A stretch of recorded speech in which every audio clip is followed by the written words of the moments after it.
Good morning, Bobby. The poem I have for you today is a Cotters Saturday Night. My loved, my honoured, much respected friends, no mercenary bard his homage pays, with honest pride I scorn each selfish end. My dearest meed, a friend's esteem and praise, to you I sing in simple Scottish lays, the lowly train in life's sequestered scene, the native feelings strong, the guileless ways, what Aiken in a cottage would have been. Ah, though his worth unknown, far happier there, I ween. November chill blaws loud wi' angry sough. The shortening winter day is near a close, the miry beasts retreating for the pleugh, the blackening trains o' craws to their repose.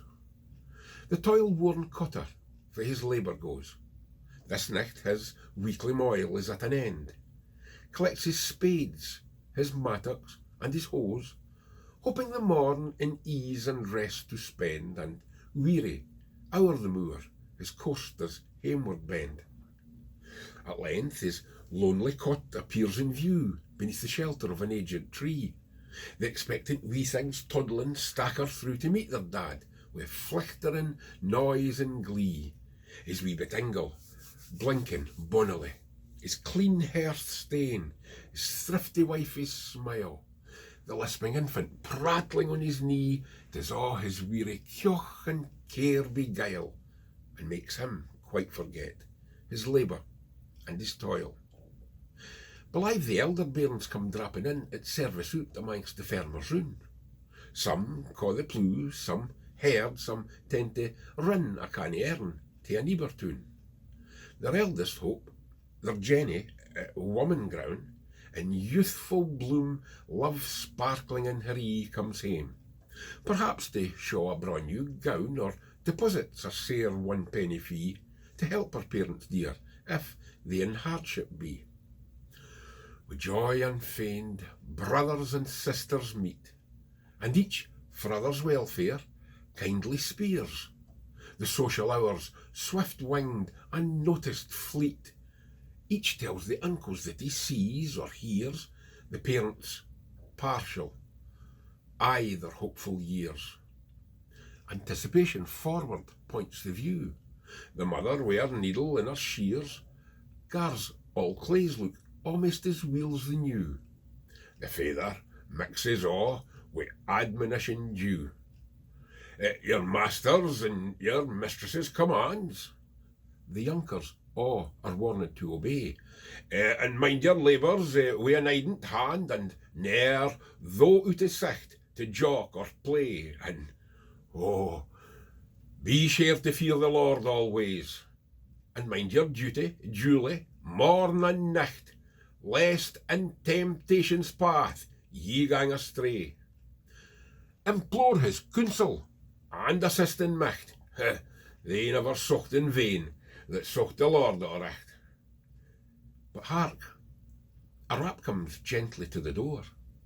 Jenny, who kens the meaning o' the same, tells who a neighbour lad came o'er the moor to do some errands and convoy her hame. The wily mother sees the conscious flame sparkle in Jenny's ee and flush her cheek. Wi' heart-struck, anxious care, inquires his name, while Jenny, halflings, is afraid to speak. Weel pleased, the mother sees it's nae wild, worthless rake. With kindly welcome, Jenny brings him Ben. A strapping youth, he tacks the mother's eye. Blithe, Jenny sees the visit's no ill ta'en. The father cracks o' horses, ploughs and kye.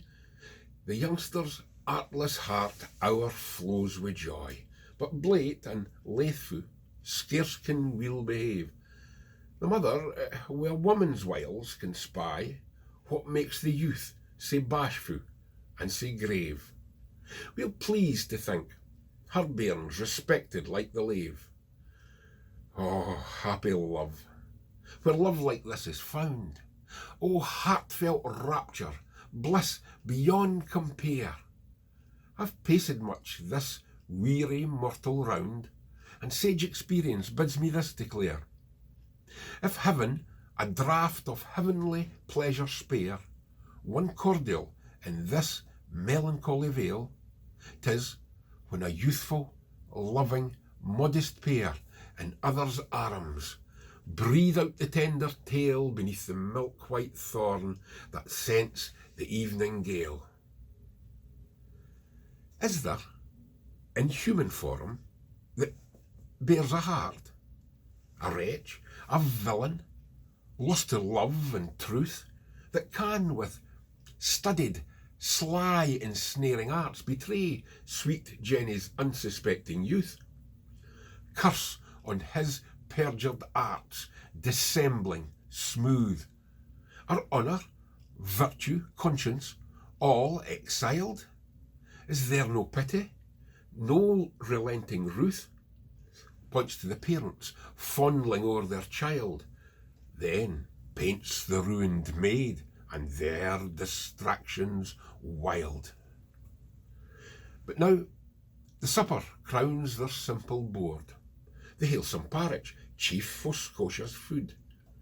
The soup their only hawkie does afford, that yont the Halland snugly chows her could.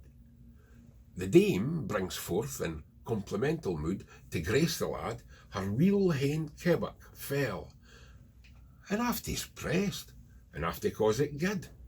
The frugal wifey garrulous will tell how 'twas a towman auld sin lint was at the bell. The cheerfu' supper done, with serious face, they round the ingle form a circle wide. The sire turns over with patriarchal grace the big haw Bible, yince his father's pride. His bonnet reverently is laid aside, his lyre half its wearing thin and bare. Those strains that once did sweeten Zion glide, he wails a portion with judicious care, and let us worship God, he says with solemn air. They chant their artless notes in simple guise, they tune their hearts, by far the noblest aim. Perhaps Dundee's wild warbling measures rise, or plaintive martyrs worthy o' the name, or noble Elgin beats the heavenward flame, the sweetest far of Scotia's holy lays. Compared with these, Italian trills are tame. The tickled ears nae heartfelt raptures raise, nae unison hae they wi' our Creator's praise. The priest-like father reads the sacred page. How Abraham was a friend of God on high, or Moses bade eternal warfare wage with Amalek's ungracious progeny, or how the royal bard did groaning lie beneath the stroke of heaven's avenging ire, or Job's pathetic plaint and wailing cry, or rapt Isaiah's wild seraphic fire, or other holy seers that tune the sacred lyre. Perhaps the Christian volume was the theme, how guiltless blood for guilty man was shed, how he who bore in heaven the second name had not on earth whereon to lay his head, how his first followers and servants sped. The precept sage they rode to many a land, how he who lone in Patmos banished saw in the sun a mighty angel stand, and heard great Babylon's doom pronounced by heaven's command. Then, kneeling down to heaven's eternal King, the saint, the father, and the husband praise. Hope springs exulting on triumphant wings, that thus they all should meet in future days. There, ever bask in uncreated rays, no more to sigh or shed the bitter tear, together hymning their Creator's praise in such society, yet still more dear, while circling time moves round in an eternal sphere.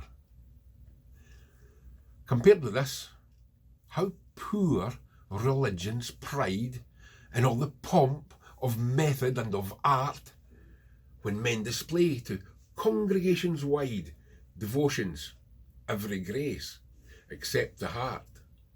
The power incensed, the pageant will desert, the pompous strain, the sacerdotal stole. But haply, in some cottage far apart, may hear, weel pleased, the language of the soul, and in his book of life the inmates poor enroll. Then hameward all take off their several way. The youngling cottagers retire to rest.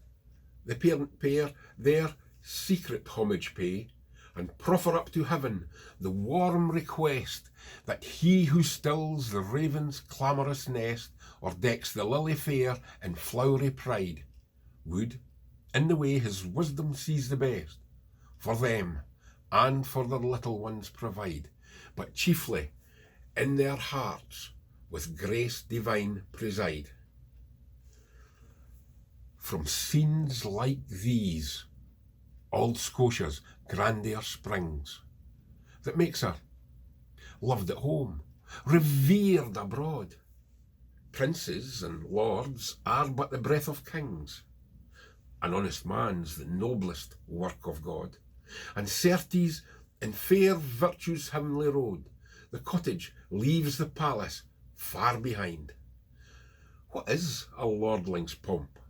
A cumbrous load, disguising oft the wretch of humankind, studied in arts of hell, in wickedness refined. O Scotia, my dear, my native soil, to whom my warmest wish to heaven is sent, long may thy hardy sons of rustic toil be blessed with health and peace and sweet content, and oh, may heaven their simple lives prevent from luxury's contagion, weak and vile. Then, howe'er crowns and coronets be rent, a virtuous populace may rise the while, and stand a wall of fire around their much-loved isle.